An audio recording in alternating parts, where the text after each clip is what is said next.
2002 চনত নাজিৰা নগৰৰ মাজমজিয়াত বিশ্বজিৎ চাহুৰ উদ্যোগত আৰম্ভ হোৱা ৰং তুলিকা চিত্ৰকলা কেন্দ্ৰৰ সফলতাৰ 23টা বছৰ সম্পূৰ্ণ কৰি 24 নম্বৰ বছৰত ভৰি দিলে। সেই উদ্দেশ্যে নাজিৰাৰ চিত্ৰ ভাস্কৰ্যৰ প্ৰশিক্ষণ কেন্দ্ৰ ৰং তুলিকাৰ উদ্যোগত ছাত্ৰ-ছাত্ৰীসকলৰ মাজত চিত্ৰাংকন প্ৰতিযোগিতা আৰু চিত্ৰ প্ৰদৰ্শনী আয়োজন কৰা হয়। নাজিৰা মহাবিদ্যালয়ৰ শিক্ষাতত্ত্ব বিভাগৰ অধ্যাপিকা মৌচুমী দুৱাৰাই ফিতা কাটি বন্তি প্ৰজ্বলনেৰে চিত্ৰ ভাস্কৰ্যৰ প্ৰদৰ্শনী উদ্বোধন কৰাৰ পাছতেই নাজিৰা উচ্চতৰ মাধ্যমিক বালিকা বিদ্যালয়ত আয়োজিত মুকলি সভা তথা বঁটা বিতৰণী সভা অনুষ্ঠিত হয়।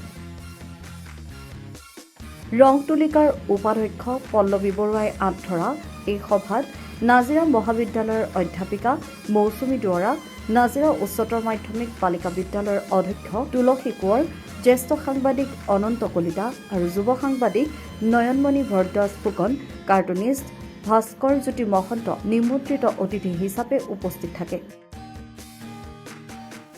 ভাষণ প্ৰসংগত অতিথিসকলে ছাত্ৰ-ছাত্ৰীৰ প্ৰতিভাক শলাগ লোৱাৰ উপৰিও এই চৰ্চা অব্যাহত ৰাখিবলৈ আহ্বান জনায়। এই সভাতেই ৰং তুলিকাই আয়োজন কৰা বাৰ্ষিক পৰীক্ষাত সুখ্যাতিৰে উত্তীৰ্ণ ছাত্ৰ-ছাত্ৰীসকলৰ লগতে প্ৰতিযোগিতাত বিজয়ী প্ৰতিযোগীসকলক বঁটা প্ৰদান কৰে।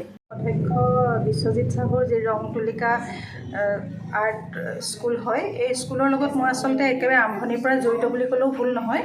কিন্তু আজি দেখি ভাল লাগিছে কি যে একেবাৰে চালুকীয়া অৱস্থাৰ পৰা ইমান এটা পৰিপক্ক ৰূপ দিবলৈ সম্ভৱ হৈছে বিশ্বজিৎ চাহু আৰু পল্লৱী বৰুৱাই। সেইকাৰণে তেওঁলোক দুয়োকে মই ধন্যবাদ দিছোঁ। যিহেতু কণ কণ ছাত্ৰ ছাত্ৰীসকলৰ যি সৃষ্টিশীল প্ৰতিভা, যি কল্পনা শক্তি বিকাশ ইয়াৰ জৰিয়তে সম্ভৱ হয়। গতিকে চিত্ৰকলাৰ জৰিয়তে আমি কি কৰিব পাৰোঁ যে চিত্ৰকলা সুকুমাৰ কলাৰ ভিতৰত আটাইতকৈ শ্ৰেষ্ঠ কলা, আৰু এই চিত্ৰকলাৰ জৰিয়তে ল'ৰা ছোৱালীৰ যিখিনি তেওঁলোকৰ কল্পনা শক্তি, যিখিনি আৱেগ, সেই আৱেগৰ উত্তৰণ ঘটাই আমি তেওঁলোকৰ মানসিক দিশটো আমি সবল কৰিব পাৰোঁ, মানসিক দিশৰ বিকাশ সাধন কৰিব পাৰোঁ।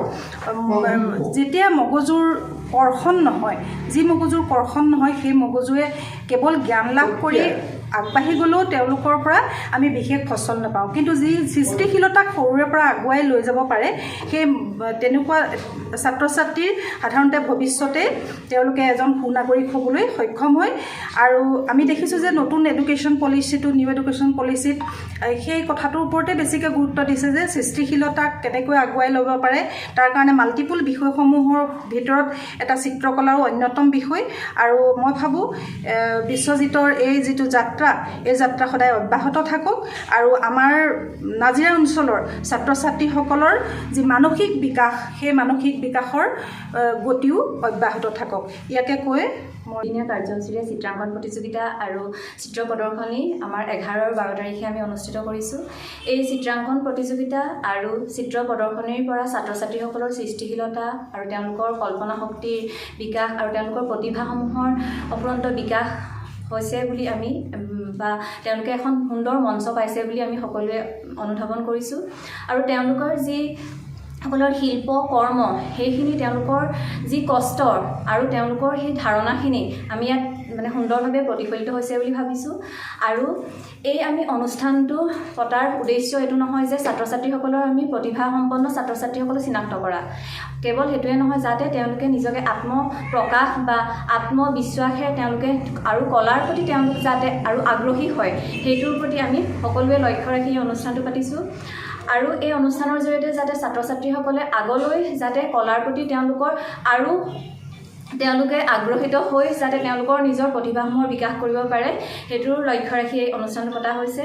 আৰু ইয়াত ছাত্ৰ ছাত্ৰীসকলে বহুত সুন্দৰ সুন্দৰ তেওঁলোকৰ ছবি দিছে, তেওঁলোকে বিভিন্ন মাধ্যমৰ যোগেদি তেওঁলোকৰ নিজৰ প্ৰতিভাসমূহ দেখাইছে। কিছুমানে ক্ৰাফ্টৰ কিছুমান বস্তু সুন্দৰভাৱে তেওঁলোকে বনাই আনি দেখাইছে। ইয়াৰ যোগেদি তেওঁলোকৰ গোটেই সৰ্বতোমুখী বিকাশ হৈছে বুলি আমি ভাবিছোঁ। নাজিৰাৰ পৰা নয়নমণি ভৰদ্বাজৰ ৰিপৰ্ট।